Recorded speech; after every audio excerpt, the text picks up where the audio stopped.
Mirëmbrëma, në këtë episod të Kohë Sociale do të ndalim në një histori që mbart në vetvete artin, jetën dhe forcën e një nëne. Mona Mustafa, aktore e teatrit të Tetovës, është një ndër ato gra që nuk luan vetëm në skenë. Ajo luan çdo ditë rolin më të ndërlikuar, por edhe më të bukur, atë të nënës.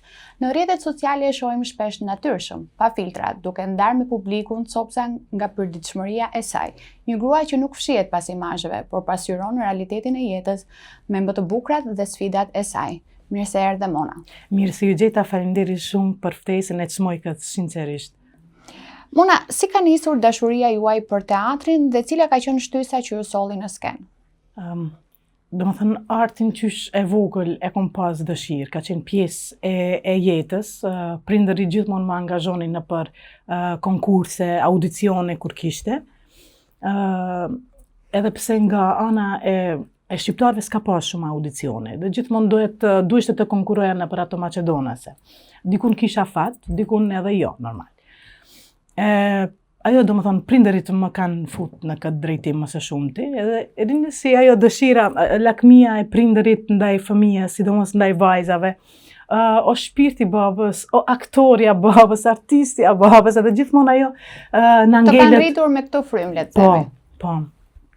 Edhe pastaj fillova një fakultet e regjistrova te informatikën. Ne pashë nuk jam për atë nuk jam person që rri me një vend. Jam pak më hiperaktive, dohe një profesion që ka me mu përshtat mu si karakter, si personalitet. Se nuk është vetëm ta regjistrojmë fakultetin, hajde, çka na fle neve në shpirt. Pushova 2 vite, thash më mirë të më fleje në shpirt, shoh për në çfarë drejtimi jam unë më së miri. Edhe rash në konkludim se pse jo aktrimin, pse të më ngelet vetëm si hobi. Vetëm të shkoj në për audicione me fat që mua do më zgjedhin. Unë duhesh ta regjistroj fakultetin që të më njohin audienca, njerëzit, regjisorët, sepse duhet të shohin pa të marrin. Edhe ashtu, pastaj regjistrova aktrimin në Tetovë, te Refeta Bazi. E pash që kishte konkurs, më njoftun disa shok që i kisha vetëm se në teatr, NSDR-in e kisha, edhe tha, hajde se ka konkurs në Tetovë, regjistroja fakultetin, me qenë se vetëm se ke dëshirë. U thash, shqyqyr, edhe aty u bë kismet që thëjmë ne. Cilat kanë qenë role që të kanë prekur më shumë shpirtërisht dhe pse?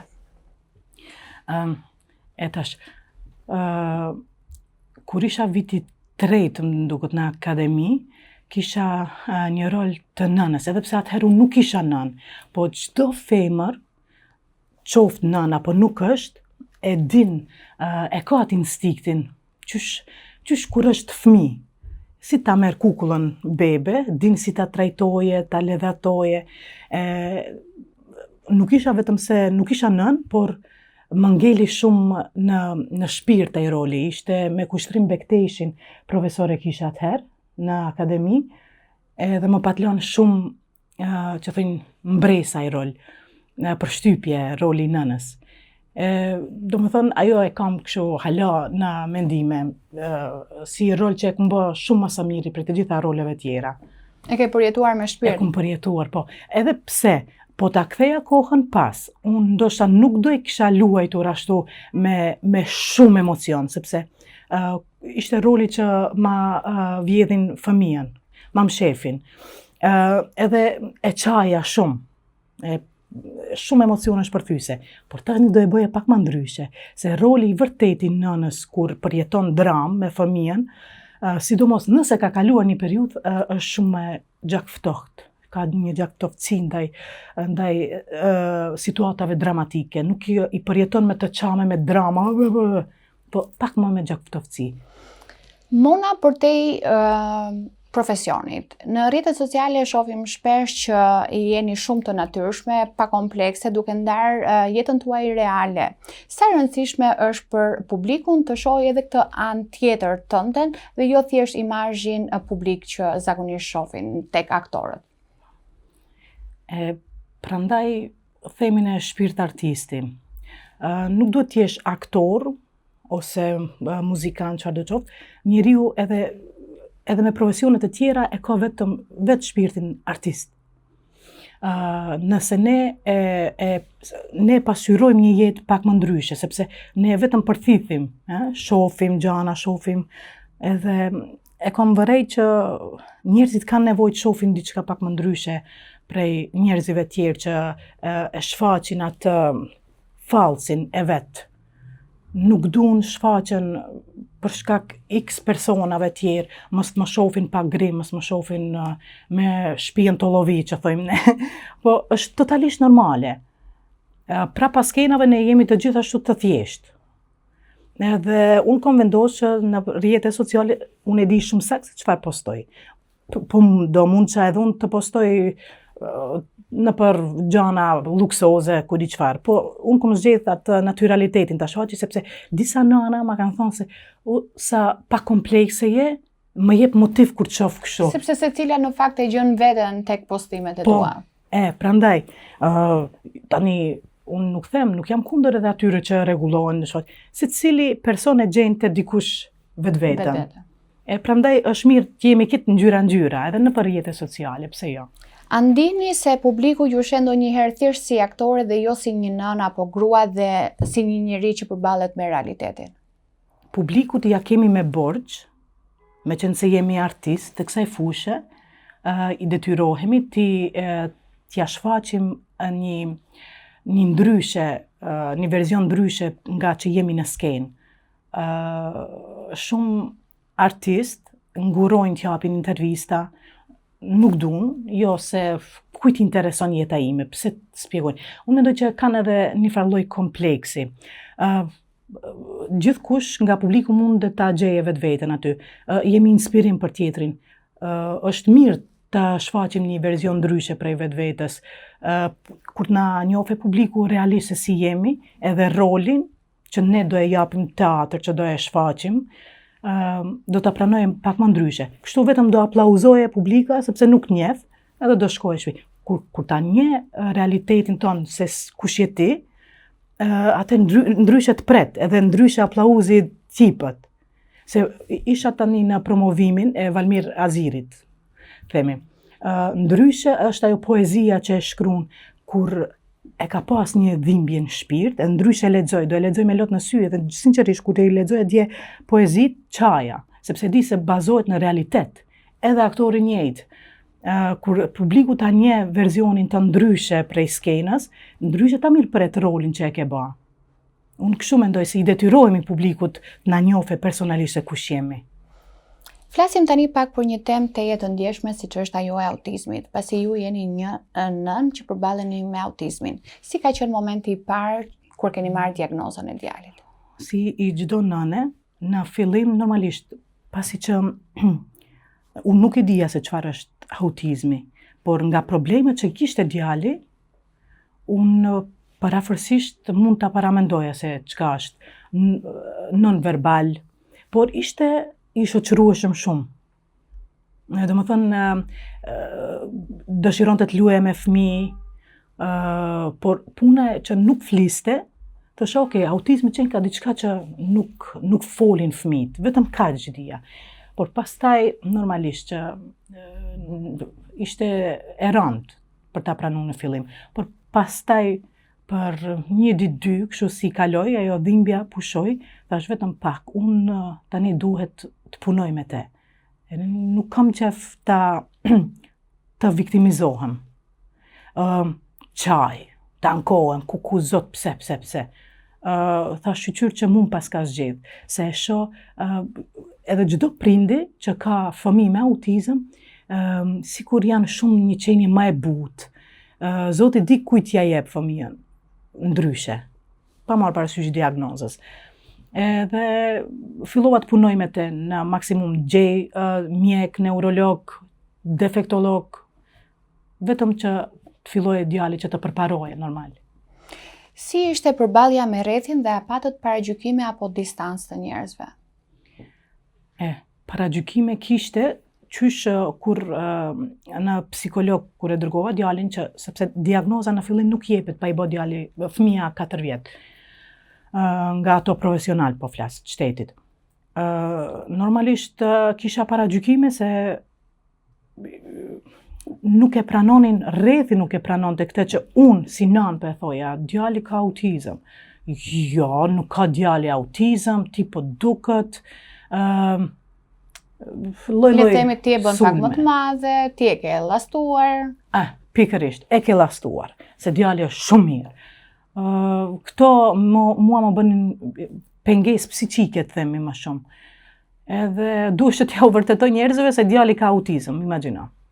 Po pastaj, mirë, derisa u rregullu, morëm diagnozë shtetit, po si e vërejti këtë. Po lesa është instikti nanës, nana e di shumë mirë.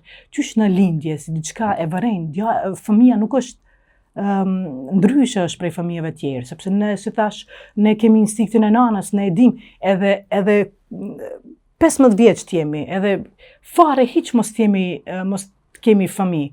Një fëmijë tjetër do e vërejmë se është diçka pak më ndryshe. Ju e keni përqafuar hapur rrezi faktin që djali juaj ka autizëm. Çfarë mesazhi do t'i jepje prindërve që e fshehin apo ndonjëherë edhe e përjetojnë me turp diagnozën e fëmijës së tyre? Nëse nëna nuk e pranon, si do e pranoj bota? Mu sinqerisht më vjen shumë keq nëse dëgjoj ndonjë prind që nuk e pranon fëmijën e vet ashtu siç është. Ka raste, unë e kum bisedu edhe me nëna tjera, kum thënë fëmijën nxirre publikisht, mos ki turp, përderisa unë e kum të kalu këtë me shumë lehtësi, do e të i kalosh edhe ti. E kam nxirr fëmijën nëpër këndet lojrave, jemi taku me kolege, edhe më kanë thënë bravo që nuk ke mshefish djalin, edhe më thënë si ta mshefi djalin unë. Vetë pyetje, vetë ki motivimi kështu që t'japin, prap është me pyetje, po pse ta mshefi? Unë uroj që të gjitha nanat mos ta kenë me turp, kësi nuk është gjë e turpshme. Këta fëmijë janë dhunti e Zotit. Duhet jemi të bekuar, t'i falenderojmë Zotit që neve na ka zgjedh që t'jemi nënat e këtyre fëmijëve. Në spektrat e autizmit, me Down syndrom, me çfarë do qoftë diagnoze. A keni patur ndonjëherë hezitim për një shtatzani tjetër pas diagnozës dhe çfarë reflektimi solli kjo tek ju? Unë nuk e kam pas idenë që kjo mund të përsëritet, ja deri tani bile. Unë vazhdoj që qëllimi kryesor ka qenë që Joni t'i bëj shoqëri, sepse Joni, siç thash, është shumë i shoqërueshëm, edhe fëmijët kur vinin tek ne të fqinjeve, kur shkonin në shtëpitë e tyre, se ishin kalu një orë, Joni qante, sepse donte të lunte me ato. Edhe thosha, pse mos i bëj fëmijës, djalit i bëj fëmijë tjerë, edhe prandaj s'kam hezitu as pak, nuk e kam mendu që djali mund të përsëritet autizmi të fëmijë tjerë, ndoshta edhe ajo është çështje psiqike. Po edhe te fëmijët me autizëm, unë mendoj që nënat, duke patur parasysh tek vetja, kanë përjetuar një farë lloj stresi shumë të madh gjatë shtatzanisë. Dhe prandaj ndoshta është një nga shkaktarët që bëhet ADHD, autizëm, hiperaktivitet, sindroma Rett, ka të një diagnoze. Edhe mendoj që nuk duhet të ketë stres. Bën fëmijë se Zoti është ai që vendos. Edhe po të mos duash, edhe po duam, edhe ai është Nuk Zoti. e kemi neve në dorë. Nuk e kemi në dorë, bëj fëmijë aty në të kënaqet fëmijët, le të shoqërohen.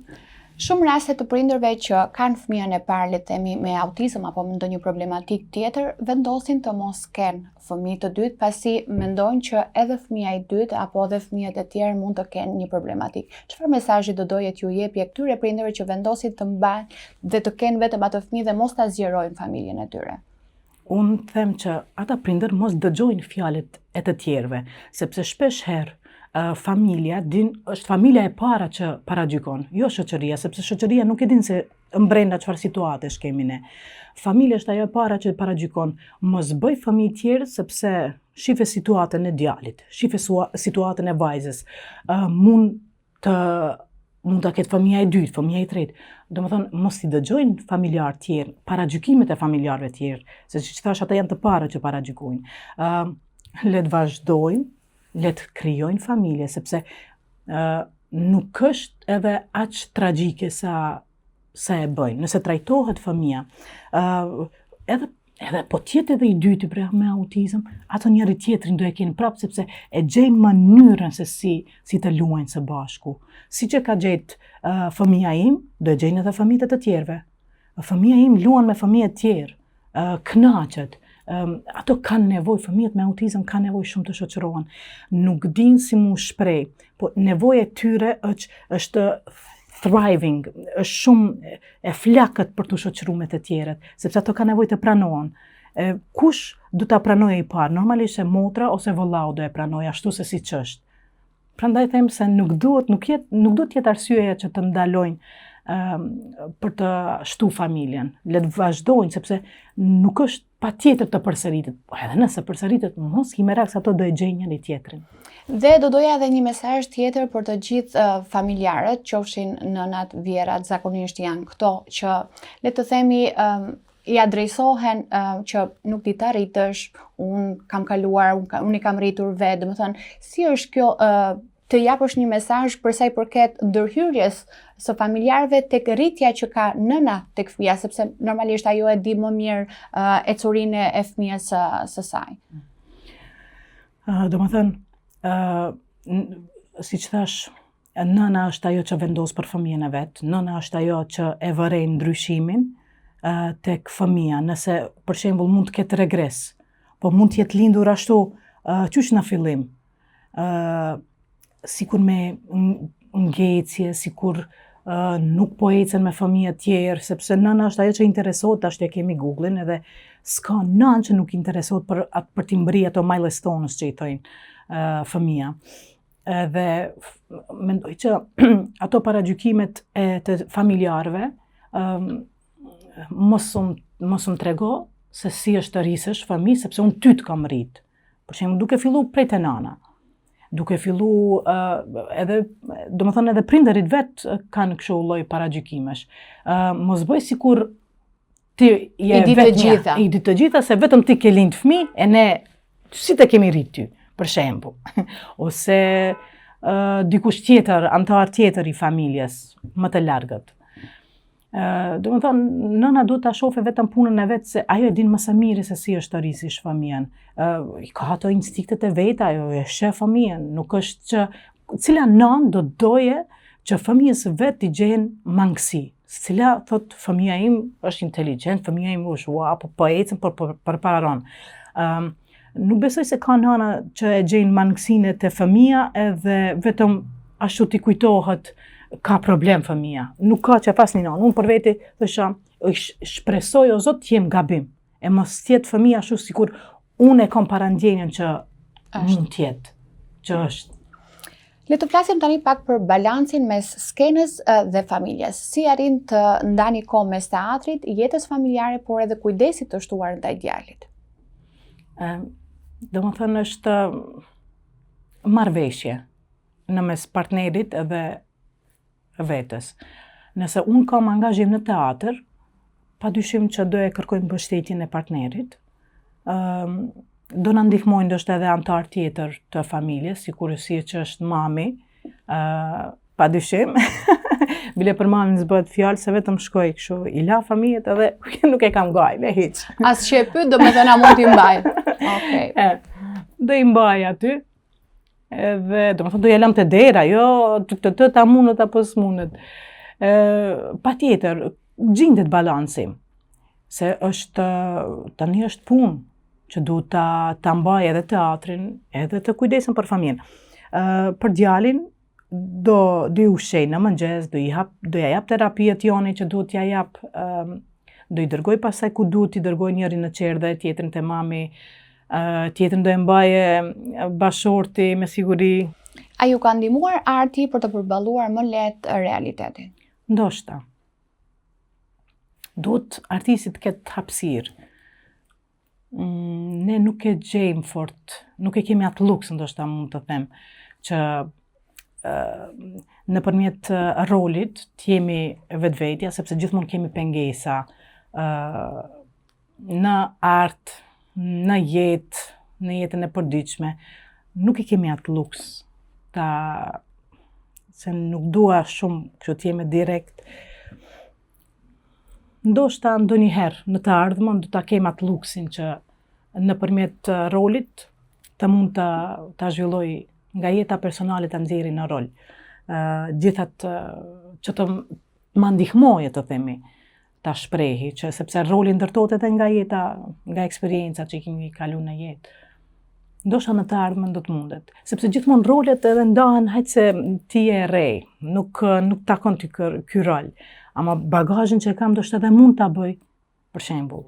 Rolin e nënës ta bëje dikush që nuk është nën, për shembull, me dramat e saj. Ndryshe do e bëja ajo me atë sa ka bagazh, ndryshe do e bëja unë, për shembull. Edhe mendoj që duhet t'ja lemi kohës, ndoshta pak si të bëhemi më në moshë, do na japin mundësi të kemi ashtu role që të mundemi ta nxjerrim bagazhin nga eksperienca. Nëse jeta juaj do ishte një shfaqje, si do ta titullonit? Refleksionet e një udhëtimi. Ndoshta, refleksionet e një udhëtimi. Sepse është plot ngjyra, plot jetë, plot emocione, nga këndvështrimi i të tjerëve, si të shohim, si të luftojmë, si të ballafaqohemi me jetën. Domethënë, ndoshta ajo do ishte refleksioni një udhëtimi. Cila është kursia më e bukur dhe më e vështirë e këtij rrugtimi? Më e vështira është ajo normalisht e profesionit. Sepse nuk mundet 100% t'jemi në rrjedha, domethënë se i shoh kolegët domethënë angazhohen. Unë e dua shumë profesionin, edhe nuk mundet 100% ti përkushtohem. Sepse këtë që thash edhe në fillim, e kam patur gjithmonë ëndër të bëhem një aktore. Por kjo është domethënë pjesa më e vështirë. Pjesa më e lehtë është mamësia. Të rish te shtëpia, të kujdesesh për fëmijët, 1, 2, 3, 4 fëmijë, hiç s'ka lidhje. Është pjesa më e lehtë. Edhe pse mund të jetë e rëndë për disa, por për mua është shumë e lehtë. Edhe puna e Jonit nuk e kam problem as pak. Domethënë ka normalisht vështirësitë e veta, sepse autizmi nuk është udhtim i lehtë. Ne tashti ta flasim edhe realitetin e kësaj pjesë tjetër që i ka vështirësitë e veta autizmi. Por i ka edhe ato të bukurat e veta. Po gjithmonë kam dëshirë ta reflektoj atë pozitivitetin, sepse me vështirësitë janë që të zgjasin shkurt. 5 minuta, 10 minuta, do e durojmë, do e përqafojmë, do rregullojmë, do qetësohet, po atë ka më shumë pozitivitet. Themi dikun 70% pozitivitet ka te autizmi, sepse ato e shohin botë ndryshe, diçka që ne ndoshta nuk e kemi vërejt. Unë e gjej shumë interesant këtë punën, llojin e autizmit që e ka Joni, për shembull. Sepse gjithmonë i bën punët ndryshe, po shumë të sakta. Diçka që s'më kishte shku ndërmend. Unë kur e shoh që bën diçka, them është e bë gabim, pastaj e shoh që po e bëj ka mirë. Ndryshe, po shumë më mirë se sa ne normalitet që shkojmë kështu me një vizë. Ka formën e tij dhe forma e tij është më e mira. Shumë më e mira. Çfarë të ka mësuar djali juaj që nuk e keni mësuar në asnjë sken tjetër? Se si ta shohim realitetin pa filtra, pa komplekse, të drejt për drejt, shumë dashuri, dashuri edhe ndaj njeriu të themi që ka tendenca të errta. Ata nuk njohin njeriu i keq, njeriu i mirë. Ata falin dashuri. Dashuri pa kufi. Kurse ne që jemi themi tipikal, ne mendojmë, jo, njeriu i keq nuk e duam. Njeriu i mirë, ha ha ha. Domethënë, kjo më pëlqen më së shumti te puna e autizmit, themi, se si e shohin botën. Mendoj që është pa filtra. Cili është një mesazh që do doni t'i jepni nënave që përballen me një diagnozë si ajo e Jonit apo edhe një diagnozë tjetër? Tani, domethënë, para 4 viteve, me ca unë kam njohuri tani se aq kam eksperiencë në këtë rrugtim të autizmit, ose të spektrit të lloj-llojshëm të autizmit.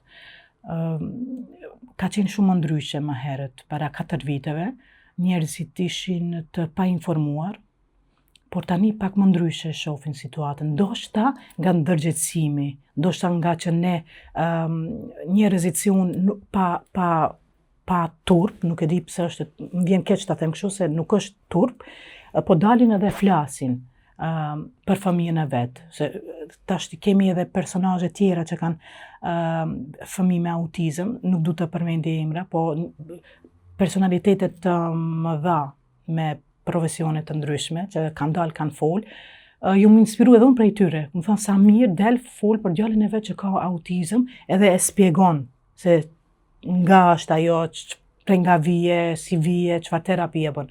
E kur njerëzit dalin edhe folin, nuk është patjetër ti je dikush me profesion, të themi mediatik t'jesh, po dalish të folish edhe për autizëm. Mund t'jetë edhe një person i thjesht që përballet me një fëmijë me autizëm edhe del të flet. Ashtu zhvillohet ndërgjegjësimi të gjithë popullatës, edhe ato që nuk kanë, sepse nuk duhet të jemi shumë të sigurt se ne nuk do të sprovohemi me një gjë të tillë. Në fakt kjo është shumë e vërtetë sepse autizmi është gjithmonë e në rritje.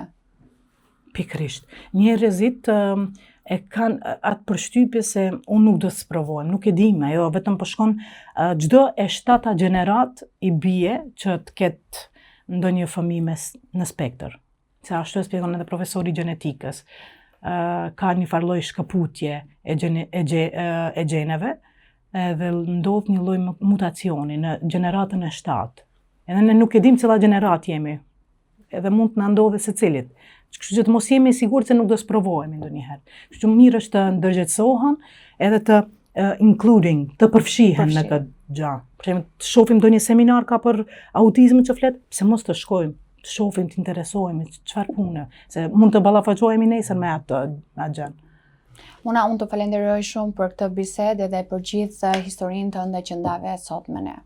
Faleminderit shumë edhe për ftesën, edhe që ne, domethënë, na u jepet mundësia ta spjegojmë këtë gjë, të mirëkuptohemi, sepse askush nuk e bën këtë me qëllim. Fëmijët janë gjithmonë të ëmbël, ashtu siç janë të ëmbël sepse janë fëmijë. Kështu që besoj se kjo ka prekur deri te publiku, edhe uroj të ndërgjegjësohen edhe të marrin sa më shumë informata për këtë. Unë të falenderoj shumë. Faleminderit. Në kohë sociale shpesh flasim për sfidat, për dhimbjen, për shpresën, por sot përmes historisë së Monës kemi parë se arti nuk është vetëm në skenë. Ai është edhe në mënyrën se si një grua zgjedh të dashurojë, të luftojë e të mos dorëzohet. Dhe ky është qëllimi i kohës sociale, të japim zë historive që bëjnë ndryshimin. Natën e mirë.